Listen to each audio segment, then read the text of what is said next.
Hello everyone, कैसे हैं आप सब। तो यस, कल हमने पॉलिनोमियल्स के कुछ क्वेश्चंस किए थे।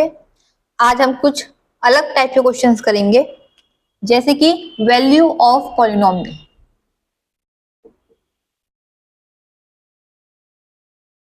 अब हम क्या करेंगे, हमें एक पॉलिनोमियल गिवन होगा क्वेश्चन में और हमें एक वैल्यू गिवन होगी, जिस वैल्यू पे आपको पॉलिनोमियल की वैल्यू फाइंड आउट करनी है।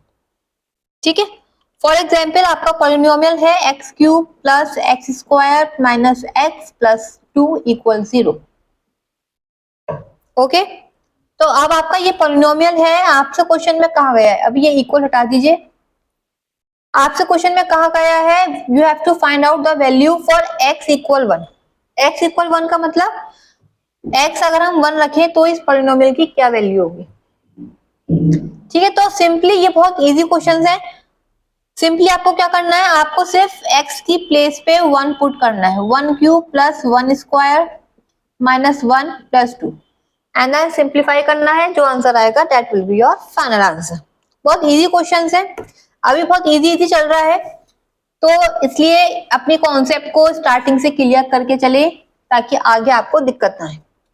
चलिए, अब एक क्वेश्चन बोर्ड पे लिख रही हूँ, आप अपनी नोटबुक में इसका सॉल्यूशन फाइंड आउट कीजिए और मुझे आंसर भेजिए जल्दी से। क्वेश्चन है आपका px is your polynomial and it is 10x minus 4x square minus के 3। 10x minus 4x square minus के 3, this is a polynomial and you have to find out p0, p1 and p minus 2। कितने लोग हैं जो कर सकते हैं?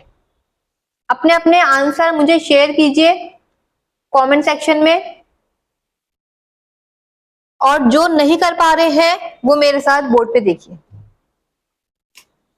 px आपको पॉलिनोमियल गिवन है दिस, आपको फाइंड आउट करनी है पॉलिनोमियल की value for x equal 0, for x equal 1 and for x equal minus 2। क्योंकि मुझसे यहाँ तीनों पॉइंट्स पे वैल्यू पूछी है, इसलिए मैं तीनों निकालूंगी। अगर मुझसे एक पूछी होती तो मैं सिर्फ 0 की निकालती, अगर मुझसे सिर्फ 1 पे पूछते तो मैं 1 पे निकालती। यहाँ पर मुझे तीनों पे पूछी है, इसलिए मैं तीनों निकालूंगी। और हम कैसे निकालेंगे, p0 मतलब you have to just simply put 0 in place of x, that is p0 equal 10 into 0 minus 4 into 0 का square minus 3, 0 minus 0 minus 3, so p0 will be minus का 3। सिमिलरली आपको p1 फाइंड आउट करना है और p minus 2 find out करना है। अब तो आई होप कि आप कर सकते हैं ये क्वेश्चन, तो आप कीजिए और मुझे आंसर कमेंट सेक्शन में शेयर कीजिए। Thank you.